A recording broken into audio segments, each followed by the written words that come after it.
Una vez cambiada de ropa, la emperatriz estaba a punto de dirigirse al palacio del emperador para informarle de su salida, cuando el gran eunuco Su, de la servidumbre imperial, llegó con el talismán de autorización en manos. Al enterarse su majestad del atentado al segundo príncipe, dijo Su con voz respetuosa, supuso que su alteza estaría profundamente preocupada. Por ello me ha ordenado traer este talismán, concediendo un permiso especial para que vuestra majestad pueda salir del palacio y visitar al segundo príncipe. La emperatriz hizo un gesto a su doncella principal para que recompensara al eunuco. Gracias, eunuco Su, por traer el talismán. Así este palacio se ahorra otra ida y vuelta, y no se pierde más tiempo. Os ruego que expreséis nuestro agradecimiento a su majestad. El eunuco Su recibió la generosa recompensa con una sonrisa servicial. No hay necesidad de tanta ceremonia entre su majestad y su alteza. Son como dos peces que nadan siempre en armonía, naturalmente no hace falta esta formalidad. Si no hay más instrucciones, me retiro a dar parte al emperador. Que el eunuco Su tenga un buen regreso. Antes de irse, el eunuco Su hizo una profunda reverencia a Feng Yue, que tomaba té en silencio en un rincón del salón, y luego partió alegremente acompañado por dos eunucos jóvenes. Como el asunto no debía difundirse, la salida del palacio se mantuvo en estricto secreto. Solo llevaron consigo a unos pocos guardias de la casa imperial y 4 doncellas de confianza. Feng Yue cabalgaba al frente con los guardias, abriendo el camino. El feudo de Feng estaba a más de 50 li de la capital, lo que en carruaje significaba una travesía de hora y media. Dentro del carruaje, la emperatriz Chen levantó la cortina para mirar hacia el exterior. Vio la figura de Feng Yue montado, con la espalda erguida como un pino vigoroso, que se recortaba contra el cielo claro. Entre sus cejas se dibujaba una sombra que no lograba disiparse. ¿Qué habría pasado realmente entre esos dos hermanos? Sabía bien que su hijo Yue no era de carácter mezquino. Al contrario, cuando era joven, Xiao le había salvado la vida. Desde entonces, Yue siempre lo había considerado un hermano muy querido, alguien al que respetaba y por el que sentía un afecto profundo. Su hijo era una persona leal, sincera y con sentimientos nobles. Si no fuera porque Xiao había hecho algo realmente imperdonable, Yue jamás le hubiera guardado rencor en su corazón. Pero estos últimos años, Yue había estado destinado en la frontera. Aunque mantenían correspondencia, ¿qué clase de nudo en el corazón podía haberse formado, que no se pudiera deshacer? Después de un viaje largo y agitado, por fin llegaron a Fengshan. Esta villa había gozado durante años de buenas cosechas.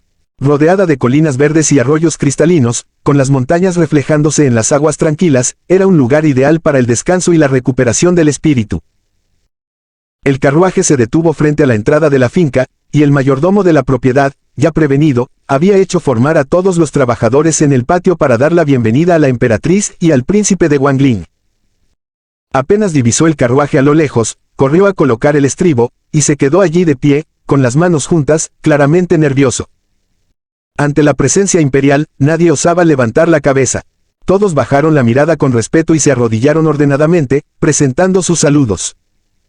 «Levantaos todos», ordenó la emperatriz Chen sin detenerse. «Seguid con vuestras tareas». Caminaba a paso apurado, casi tropezando, mientras las perlas de su peineta oscilaban con cada paso, lanzando destellos de luz que brillaban aún bajo la sombra. El mayordomo abrió camino, y las doncellas se apresuraron a sostenerla, evitando que se tropezara. Detrás, Feng Yue lo seguía en silencio, con el rostro sereno, aunque en su voz se colaba una leve preocupación. «Madre, vaya más despacio. Cuidado con tropezar». Todo esto, en su vida anterior, nunca había sucedido. Desde que regresó del infierno del pasado y comenzó a hacer elecciones distintas, el destino había cambiado por completo. Como si cada acción fuera un hilo, y al jalar de uno, todo el tapiz de su vida comenzara a reestructurarse. Podría en esta vida cambiar el final. Miraba a su madre, tan abatida y ansiosa por la herida de Feng Xiao. En su vida pasada, incluso tras haber subido al trono, había llegado a tratarla con verdadera bondad algún día. Probablemente no. De haberla cuidado como merecía, ella no habría enfermado y muerto en apenas un año después de su partida. Feng Xiao apretó los puños. Merece morir. Al recordar todo lo que había ocurrido en aquella vida pasada, los ojos de Feng Yue se inyectaron de rojo. Si pudiera, lo mataría con sus propias manos, una sola cuchillada no bastaba. No, eso sería demasiado misericordioso. Debería emplear los mismos métodos crueles que él usó contra él. Humillarlo, quebrarlo, desgastarlo lentamente, hasta que ni pudiera vivir, ni tuviera el alivio de morir. Frente a la puerta de la habitación, Feng Yue se detuvo. Cerró los ojos con fuerza, intentando contener el ardor de su rabia. Respiró hondo, hasta calmar el temblor de su pecho, y cuando volvió a abrir los ojos, la furia había desaparecido por completo. Lo que quedaba era una mirada limpia, inocente, y el rostro de un joven apacible, sin rastros del odio que en verdad le carcomía el alma. Las cortinas de gasa estaban recogidas con ganchos, dejando al descubierto la figura del hombre tendido en el lecho. Aunque se sostenía a duras penas con su cuerpo demacrado, el rostro pálido como el papel, y su semblante tan deslucido, aún era posible entrever la elegancia y gallardía de antaño. Apenas vio a la emperatriz Chen, todo su cuerpo comenzó a temblar de la emoción. Un hombre hecho y derecho, y sin embargo, las lágrimas le brotaron como lluvia, desbordando toda la tristeza contenida. «Madre, madre», llamó con voz quebrada. La emperatriz, al ver al niño que crió con sus propias manos reducido a ese estado de enfermedad y debilidad, sintió cómo su corazón se desgarraba. Corrió hacia él, apresurada, y lo sostuvo con suavidad. «Rápido, recuéstate. Buen hijo, has sufrido mucho». Madre e hijo se abrazaron entre lágrimas, el pecho empapado por el llanto, las palabras trabándosele una y otra vez a la emperatriz en la garganta. «Madre», pensé que ya no podría volver a verla. Por fortuna, el cielo tuvo piedad de mí. Pude escapar de la muerte. Poder verla hoy, ya es suficiente para mí. No digas esas cosas. La emperatriz respiró hondo para calmar su ánimo, secando sus lágrimas con un pañuelo bordado. Vivirás una larga vida, con salud y dicha, ¿me oyes? Madre, soy inocente, de verdad lo soy. Con el pretexto de abrir caminos, se atrevió a explotar recursos mineros en secreto para llenar sus propios bolsillos. Tenía el descaro de robar a plena luz del día, y ahora aún tiene cara para clamar que fue incriminado. ¡Qué risa! Si no fuera por la trampa que le tendió el príncipe heredero, esos recursos mineros habrían sido vaciados por completo, y nadie se habría enterado. En la vida pasada, solo él y su madre creyeron aquellas palabras llenas de mentiras. Ahora que lo pensaba con claridad, Feng Yue veía con nitidez, el padre, incluso con todo lo que sabía, lo había castigado con indulgencia. Demasiado indulgente, diría él. Dejemos eso por ahora, intervino la emperatriz suavemente. Tu prioridad es sanar, no debes dejar que la pena o la rabia te carcoman. ¿Me has entendido? Le acarició la mano con ternura, como cuando era niño. No te desesperes. Apresurar el paso solo lleva a la caída. Cuando llegue el momento, tu padre te permitirá regresar. Feng Yue sintió un leve estremecimiento. Aquella frase llevaba un mensaje oculto. Feng Xiao, al escuchar que aún había esperanza de volver, se calmó notablemente. Giró entonces la cabeza y posó sus ojos en Feng Yue. Tercer hermano, dijo con una sonrisa forzada. Hace tantos años que no nos vemos. Has cambiado tanto, que si te cruzara por la calle, quizás no te reconocería. Hemos estado separados demasiado tiempo. Ya casi somos unos extraños. Las manos ocultas en las mangas de Feng Yue estaban tan tensas que las uñas se clavaban en las palmas. Solo aquel forzado y rígido intento de sonrisa ya le había agotado toda la paciencia y el buen humor acumulado en los últimos días. Caminó hacia adelante, observando fijamente al hermano que yacía débil sobre el lecho, ese mismo hermano que en su vida anterior le había cortado ambas piernas con sus propias manos. El aire le salió de la nariz con fuerza, como si así pudiera expulsar un poco de su odio. Segundo hermano, puedo ver tu herida. Feng Xiao soltó una breve risa, algo apagada.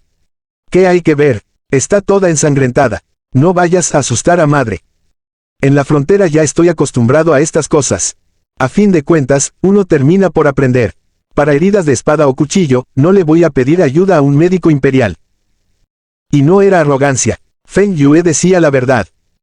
Al ver que insistía, con ese aire de obstinación infantil que aún le quedaba, Feng Xiao no tuvo más remedio que suspirar resignado. Madre, puede retirarse un momento. La emperatriz Chen se levantó, algo preocupada. No vayas a hacerle alguna locura a tu hermano. Los médicos ya han tratado bien esa herida. Madre no confía en mí.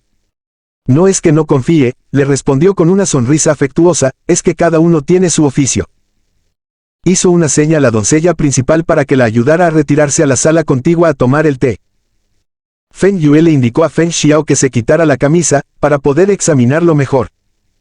La herida estaba en el costado izquierdo, a la altura de la cintura. Con cuidado retiró el vendaje y observó con detenimiento aquella incisión de más de una decena de centímetros. Los médicos ya la habían cosido con sutileza. El corte era limpio, sin desgarros, y apenas había sangrado. Quien había empuñado el arma lo había hecho de una sola estocada, directa, firme. Y con una hoja extremadamente afilada, probablemente de las que portaban los guardias de élite de la capital. Feng Yue había sospechado que todo esto podía ser una representación, una astuta jugada de autolesión para despertar la compasión del emperador. Pero tras ver la herida de cerca, descartó esa idea. Esa herida era real. Entonces, ¿quién habría hecho tan buena obra? El príncipe heredero. Difícil. Feng Xiao ya se había cortado las alas, y no representaba una amenaza inmediata.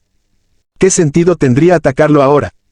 Y si ya habían decidido actuar, ¿por qué no matarlo directamente? Esa estocada, con un poco más de fuerza, habría sido fatal. Con un poco menos, demasiado superficial. Pero el golpe había sido preciso, calculado. Ni mucho, ni poco. Justo al límite. Demasiado perfecto. Demasiado intencionado. Tercer hermano. Esa expresión tuya. Feng Xiao frunció ligeramente el ceño. Ver a Feng Yue tan serio, callado, con la mirada fija en su herida, le provocaba una extraña inquietud.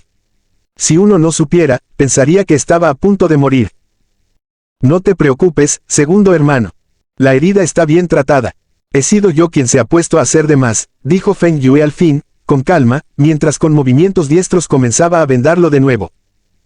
Feng Xiao aún conservaba ese aire afable y tolerante del hermano mayor. La manera en que lo miraba rebosaba de ternura y afecto fraternal. Estos años en la frontera. Seguro que lo has pasado muy mal, ¿verdad?